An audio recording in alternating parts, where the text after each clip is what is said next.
welcome to Flory Models. I'm Philip Flory. Today we've got the iconic Tumbler. Now this is the Moebius kit. We've reviewed this one, weren't massively impressed to be honest. It's pretty softly moulded, quite a flashy kit and all the rest of it, but generally it should build up to be quite a nice vehicle. Obviously it's 1/25th scale, something a little bit different. It's going to be about sort of yay big and everything else like that. Internal details, to be honest, are a little bit, you know, hit and miss. If you wanted to, you could go to town with this one, I'm sure, adding LED lighting, fully detailing the interior, things like that. I'm going to be more about the externals. I was never too happy about the glass work on this one, so we're probably going to fog it out. We will do the internals, but it's not where I'm going to put my main area of focus of attention. What we are going to do though is not going to do the black scheme, which is pretty straightforward. We're actually going to go for something a little bit different on this one. We're going to give it that sort of urban camouflage it had in the third film in the series, of actually the sort of 3 tones of the sand in the squares all over it, that sort of digital camo pattern or urban camo. Let's get on with it. Okay, so here we go. We've got a few parts laid out and I've already done a few little ones if we to sort of speed up a little bit of time. The instructions themselves aren't exactly brilliant. You've got a little bit and it's telling you about them, about assembling and putting them in, but it doesn't give you much information. And certainly, you know, when you look at some of these items down here, it's pretty much explanatory how it goes together. It's just that they don't exactly give you a brilliant sort of lineups and things like that. The kit itself is quite poor in that respect because the actual locating pins are pretty much non-existent. So we've got things like the seats, to be honest, they're pretty straightforward going up there. Haven't got the harnesses on. I don't think really going to bother with those. All right, we've got that one. We've also got the central control grip thing, which is his steering system. Again, a little bit chunky, needs a little bit of tidying up and everything else like that if you were going to be doing it, obviously all detailed on the inside. It's all just a little bit softly molded, not very nice. This center console, again, quite a weak spot. Big old gaps down here, the way it goes in, extremely basic. I think if you were very much into this, you could detail this a lot better than any of the kit parts down here and here, and it wouldn't take too much either. A little bit of plastic art, a little bit of wiring, things like that. You could probably liven these guys right up. Off the bat, it's pretty nasty, okay? But there again, we're all on about the externals of this one. You can't really see much on the inside, so we're not too worried about it. Okay, one area which I wasn't very happy about at all, this bit down here, it says about the side panels. I've put them together. All you have is these vertical lines down and they fit in, but it doesn't actually lock in any position. So you've got no idea how much taper you should have at the bottom. So one thing I would advise is taking the floor plan before you glue it and working out how much overhang you want on the other side, because there's no way of actually knowing on this. It almost, you know, you have to second guess it. It is pretty much level with the top, but it's not a precise fit, and the molding on the top isn't particularly nice either. So what I did literally is come along, and then I glued it, and before it went off, pushed it into place so I've got the right depth on the side and on this other one. It is definitely a weak part on the actual model because you don't know, and if you don't glue them in the right place, perhaps you've got one higher than the other, I don't think the outer shell is going to fit at all very nicely. So that's those areas done. Again, the other one, this area down here, which is the sort of the dash of the actual vehicle itself, you've got these 2 bits here, and again, it's got these slices, as you can see down here. This is what the ones we're on about, these little guys. But how and what height, you know, you're not actually quite sure what it should be or how it should be on this at all. So it's a little bit of guesswork to see how it is. So what I would advise is don't glue it all until you've got it in. The other thing as well, as we're looking around here, this rear plate as it goes on the back, there's nothing at all that sort of actually holds this rear plate on whatsoever. It's just a complete loose fit, so you have to put these guys on and rely on the side parts to actually hold it all together and things like that. So it does make it somewhat tricky to get it all in. So from our point of view, because we've done a few of these sub-assemblies as we go, what we can actually do is actually put the side on. Okay, so we can actually put these 2 guys in. The glue, extra thin. I was a little bit worried I'm on this plastic because this plastic seems to be quite, you know, sort of like ABS plastic, very tough plastic, not your normal sort of modelling styrene, but it seems to be going okay. No problem with the glues and everything else. So we're just going to put a generous bit in there. Okay, and we're just going to pop this in. I say you've got a little groove it actually sits into, and that's the weird thing about this one. And that's why you need to almost line it up properly before you get it in like this. Okay, so we've got this in here. I'm going to give it a few moments just to start going off, and then as it's going off, I'm just going to re-add some in here just to weld this in to hold it in, because again the floor plan is a little bit bowed. I think it's something to do with the moulding and stuff like that. It is definitely a feature on these. As that's beginning to dry, one other thing, I moved on a little bit for the tyres, and as you can see they're not a brilliant fit on here either. So what I'm probably going to do is submerge these in hot water to make the rubber sort of react, contract, expand, things like that, to hopefully get a better fit on these, but we'll talk about that a little bit nearer the time. Then I moved on, we've done things like the axles, we've got those together as well, and any other little sub-assemblies as we move forward. So literally when we're coming in, we can put all of these in here like that, because as I said, I'm not going to worry too much about the internals, about painting it up. I'm going to do mine more from an external point of view. This is going to be the Batmobile. I'm going to tint the windows from the inside, so you won't see any of the details on this area in here anyway, but if you wanted to, obviously you could, and that's why we'll show it. So what I'm going to do, get these two parts on, get the back and the front in there and everything else like that, then we can put the other internals into it and start moving on with the build.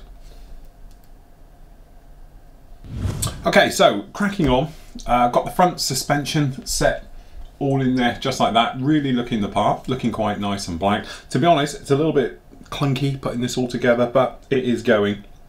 One area you find a little bit interesting is this forward sections have got to go on here. A couple of things it doesn't really explain very well. Firstly is lining these guys up. So you've got these little tab in here and the little hole. I found on the other side, I'll see what this one's like first, it didn't actually fit the part, doesn't go through the hole at all. It doesn't fit. Alright, so in with a pin, needle in a pin vise, or a little drill bit, something else like that, just to widen it up. Doesn't take much. And then if we just grab a little bit of glue just around there in the hole and then lock in. Again, it's a little bit, I don't know, it's just not nice at all. It's not a sharp, clean fit. It's quite a sloppy fit in there. Okay, and then it doesn't like to sit in there too well, so I found that just holding it a sec just makes it a little bit better. The plastic itself is quite it's almost like an ABS type plastic. It's a lot tougher than your standard type of styrene, which is great obviously from a clunky point of view, but it doesn't lend itself very well to a nice clean fit with things. So that one's on there like that. And then what happens is you would normally come along and fit these in, but as you can see, it doesn't go because this tab here doesn't fit into the slot. So what you end up having to do is actually sand these down just a little bit to make them fit in. Okay, to actually get those in there, actually this is the other side one, isn't it, in here. Then once it's in, it'll fit in there, but without a bit of a sanding job it won't go in. Now the problem we have, this is the front end in, it has you put the tyre together, which is no problem, but obviously we don't want to paint the tyre. We've got to paint the entire thing, and I don't think it's going to fit on afterwards it's in there, because it won't make it round the corner to get it in there. So it's a case of, do you do this bit as a soft fit for the moment, just to hold it in there for painting? Then what we're going to do, come along, pop this guy in, once this has had this little part on the outside here. Again, it's not exactly a brilliant fit, it does go, but it's a bit tight. Okay, which is pretty much summing this kit up, but it goes in there like that. Then you can actually put it on, it sits in, then you have this locating, or like a pin which goes in, which I find is easier to put in first. Again, because you're just trying to get it to fit in. It is a bit tight. Again, if we just do a pair of tweezers, hold the pin a sec. Ka-ding.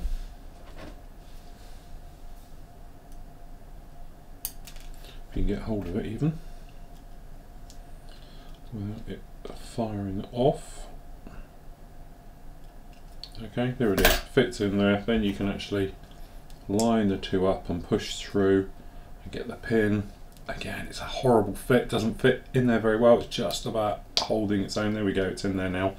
But I'm thinking about having it as a soft fit, so when you pop it on like this, it's in there and holding and everything else. But at the moment, as you say, you've got no way of getting the tyre on or off afterwards, and I don't want to have to repaint the entire tyre system just to fit it in. Now, if you were doing the black version, probably not so much of a problem, but because we're going to be doing the sort of the tan version, and I got one of my little books here to show you, that's the one we're going for. Okay, so we're going to be doing the two-tone sort of desert look to it, just to have it a little bit different. And obviously from a painting point of view, I think it's going to be easier to have it on afterwards. But that's those bits in. So running a little bit further on, just down the back here, we've got this rear axle set just set in here like this. And then we've got the rear spoiler parts, which are for the little lift vents and various things it has on the back. So again, very clunky, all of these parts. But this axle set is going to fit in here. So I think it's this one. Actually it's that way. Okay, so you have your axle part, which we've obviously already got together here, coming into the front way, and then this is going to fit in. How does this actually go? It's actually going to fit in there on the sides, just like so, and then on the other side.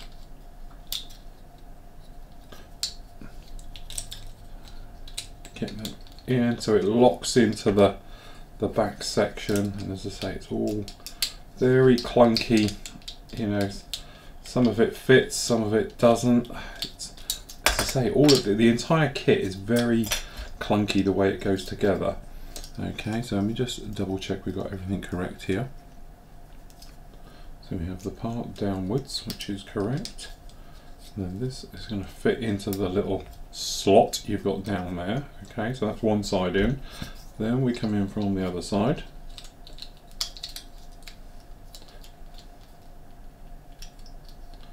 So it's just a bit clunky to get all this to go in. There we go, fitting in there now and over. Alright, so that's that one in. So again, we can sand and clean these up after we got it all glued together. So we just pop this all around here and all down the back. Okay, bit of a nudge, get it in, and we're just going to glue these into place, just like so again. Alright, so that's those parts on the back we've already put together. This is for the engine nozzle that is going to go on the back part. Okay, so it's two halves, literally go together, and then I do believe this one fits right over the top, something like that, and again it's supposed to push through the hole. And again, it doesn't fit, or perhaps it does, a little bit of pushing needed. There we go, bit of elbow grease, we can get that in. Okay, so we can just glue that one into place as well. Okay, but it's spread the join just a little bit. Nasty seam lines, all these things we're going to have to take care of, I think, with a little bit now. I've tried to fill it with some glue, but I don't think that's going to quite cut the mustard here. Okay, but that's the rear part in there, just like that. Then what you've got to do is actually put the venti areas in there. This type of system has got to go in next, but that's the point we've just done. Not going to put the nozzle in because obviously we're going to do the nozzle a sort of metal colour, things like that. Okay, so we can get these parts done, this one in there together, put the ramp jet system on, and these vanes on the back, which are pretty straightforward, before we put the rear axle, and then this plate is going to then completely fit onto the rear box section we got here. Then you end up with this type of, you know, the actual box in quite a raw form on here, and then it's a case of putting the panels onto the sides and working our way through. So I'm going to get it all together, get that rear section put on there as part of the instructions. It's all pretty straightforward, and then we come together for putting plates on. Okay, so there we go. Got that sides all looking down there, all looking pretty good, I must say. Okay, looking really, really nice. No problems with these going in. Usual thing though, open up the holes because they don't fit. But once you get them in there and all lined up, you might want to do a little bit of a test fit first, how it all goes in down under here, because I had the thing where I thought perhaps the vent needed to twist a little bit. Turns out it doesn't, but some of these panels, getting them all to line up and come in, did take a couple of clamps to push in there, and then once you sort of get a few in there, it all sort of then drops in and makes it no problem. Next up is the front canopy. So we've put this front part on here, no problem at all. The glazing's all in there and everything else. Now, the trouble is you come in with this one and the instructions are a little bit vague, okay, and you pop this in and you think, okay, yeah, that's all right, we'll stick it in here, and you sort of clip it in and it doesn't really go. But what you do end up with is a very big gap underneath the front, okay, just down there. The thing is, what you need to do is get it to lean in this section here, so the nose part, this bit here, is down at the front. Now the way to get that is to literally force it in there. There's no easy fix to this one, because you can get one side in and then it's higher on this particular side here. So what I tend to do is pinch it in, push it in, and the lip goes under, and then you can put these back, and that way you end up with a small little gap. Hopefully it's black on black, it's a bit tricky. That's on the side camera down here. You can see you've got a little gap, but what we can actually do then is hopefully be able to pop that nose down like there, and it locks in, okay? And once it's in there and locked in, because it needs to be behind this lip, okay, there's lots of little movements. The thing is, if you push it down too far, you end up with a gap. So you need it to lift up just a little bit, and then hopefully these bits on the side will stay and you'll be absolutely fine with it. So what have I done with my glue? Oh. Just crack that a sec. So we're just going to come in with the extra thin. Okay, we're just going to put a drop in the back and in the front, just down here, just to get these to lock in and hold in. Alright, and what I'm doing is I'm actually physically holding the top, because if you don't hold the top, it actually comes off, okay, or want to ping off. So you need to sort of weld these side ones in there first, get them all down and in there, and you'll be absolutely fine. The back part, it just sort of leans over this edge and just all sort of sits down here, okay. So what we can actually do is we're just going to pop a little bit of glue just on that edge and on this edge as well. Okay, just to hold all that in, and then again just holding on to it, and then what we'll do is as it starts all to get a grip, we can come along and put a good dollop of extra thin down here to weld up this front part. So obviously in the film itself, this is the part that it sort of lifts up and it all slides back. The reality is it doesn't, it's a fixed piece, all right? So we might need a little bit of work just around this front, just to pinch this nose down. I'm going to stick a dollop of this in there to let it start to bite, okay, and we can get it down in there. So I'm going to hold that literally for a minute. And I have to say, same thing, the plastic, although I've been complaining about it throughout the entire build that it's heavy and it's cumbersome and it's not nice, it's very strong. It's like an ABS. Now the wheels, as we talk, these guys, as I said, are not particularly nice, although they are coming back in. But what we're going to do is give them a hot water treatment in a moment. But just putting these in is quite troublesome, because obviously you've got the grip end here, and that is going to then grip onto this. But the thing is getting it in there, you have to hammer it in without splitting the hub open at the end. And knowing the thicknesses and all the rest of it is a little bit tricky. And from our point of view, if you were doing this and you're just going to be painting it black, you could bung these on, but we're not. So we don't want to put the wheels on, otherwise it means they're going to be the wrong colour because they're going to get covered in overspray. Then we end up having to hand paint them. And as we all know, painting rubber is never an easy thing, okay, without getting brush marks in it. So I'm electing to leave them off, and we're going to do them as a separate. But just getting this pin on and through is a little bit of a handful. So I'm hoping this is beginning to bite nicely. So hopefully we can let go, and there we go, we can let go. And we're ending up with a very nice looking Batmobile. Okay, now these front areas here that I'm really worried about, and I'm still am a little bit, but they do fit in there afterwards, so we can get that in on the front like that with no problem at all. So it's not like we're going to be in a situation where we can't get them in. So that's what I'm going to do. I'm going to take them off, paint them as a separate, and then we can put them in there afterwards. But there we go, that's really as far as we can take it at the moment. What we got is these little guys at the back, which you got the grills on there and the curves. They are going to slip under these into these holes. You've got a locating one down there, and there's another pin which I'm just trying to see where that goes. Can't actually see where that one goes, but this guy is going to go in here. So I'm assuming it's off the edge just like that, so that's going to go in there just like that, and on the other side. So you might need to nudge the sides just to get them all to sit in and be square just like that. But that's that one will go in, and we'll just try this one as a test fit. There we go. Actually not too bad at all. Again, I think we just need to play with these sides to get those in, get them all to line up. They look like little sort of air intake system on the back there. But there we go, that is the back car. Really looking nice. Okay, there we go, completely finished off now. So that's the build done. I've elected to go around and put on all the small parts originally what I'm going to do. So we've got all the foils on there as well put in. We've also put the exhausts in now. The tail jet one is a loose fit. The idea being for that, obviously we want to do that a little bit special to liven it up. Literally it's a click fit in there. We've gone as far as to put things like the old windscreen wipers down on there. All the little lumps and bumps all completely over this one, and it's absolutely finished. Haven't put on the actual wheels at the back, so obviously we're going to paint them as separate, and these guys are going to be done as a sort of a separate as well, so we can still pull these guys apart, okay, and if we wanted to we could tack these just into position, alright, like so. There we go, get them in.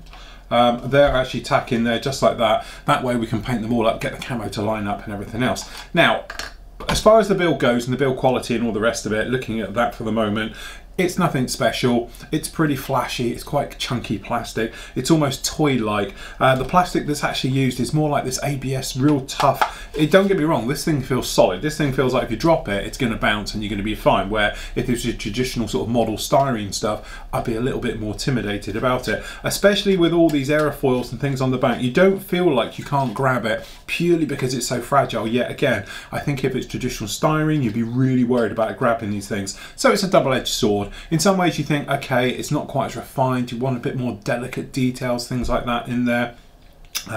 You know, obviously lining up some of the joints and that, they're a little bit clunky, shall we say, but it comes at a price which is a good one because it makes it a far more solid vehicle. So I know from our point of view as modelling and all the rest of it, you're not going to be playing it like a toy, but it almost has that toy-like feel that it could be used, given, shown around to people. You're not going to be terrified about passing it to somebody saying, have a look at my model, because you know it's going to be absolutely fine. Where if they said, if this had been sort of photo etchy and a little bit more delicate, then obviously you'd have a problem. The wheels we'll look at the moment, I still haven't shown you really how to put these guys on. There's big gaps around them. I'm going to try and shrink them down with hot water technique. So we're literally going to go hot water, put them onto the hub once the hubs are painted, okay, then plunge it into cold water and hopefully it will shrink in and shrink back on itself, because at the moment that is a very nasty sort of seam round there. But obviously we've got that trouble of trying to get the rubber tyres over without scratching the paintwork, because obviously we're acrylic, it's going to be a little bit delicate, going to be a little bit of a juggle with that one. So at this point, obviously you've got your choice. If you were doing it in, obviously, the black version, you'd have no problem at all from our point of view. We're going to do this one slightly different. If you were doing it with the glass showing, I don't think it looks particularly nice. I don't think it looks very realistic. I wanted to have tinted out windows, so we're going to gloss black them once it's been painted. We're going to hand paint them from the outside in and get the capillary action to track around in the gloss to give us a gloss work. You could do exactly the same way if you're doing it black. So I don't even think you'd need primer. I'd probably just do this in something like a rubber black, that sort of radar absorbent material black. It's quite a dusty, heavy duty black, good distance away, nice flat coat. Perhaps pick out a couple of panels, do them different colours, things like that. A little bit of dry brushing just to bring this to life with all the black work, and then I would gloss, which we'll do as well, the windows afterwards. I don't think, you know, you can't see anything in there, you're not going to see anything. I can't see the point of actually having them. I think it looks better with tinted windows anyway. Our point of view, what we're going to do now is to tone this black down a little bit because it's quite strong. I'm going to give this a coat of XF19, which is my new chosen primer for doing these things, right the way over absolutely everything. The windows, the wheels, everything, apart from the tyres, we do them as separate. I'm going to try and weather them in manually, you see, so there's an idea for that. But generally just going around to give us a nice muted colour all the way over. Then we can come together, and what we're going to do is talk about doing the camo work. Now I'm obviously going to be doing this sort of splinter urban camo with the cube work, with that sort of nice sandy colour with the dark sort of brown on there as well, just like it's got in the film, the third film especially, things like that, just to make it a little bit different and a little bit, you know, everyone does the black one. We're going to do something a little bit different and a little bit more tricky, because obviously to get the camo work to work on here, we're going to have to mask up and sort of put those plates in those areas. So I'm going to get this one primed up now. We'll come back together and we'll talk about actually painting it, and then we're going to go through after it's been painted, weathering, trying to give it some grime, some dirt, and to make it look really realistic.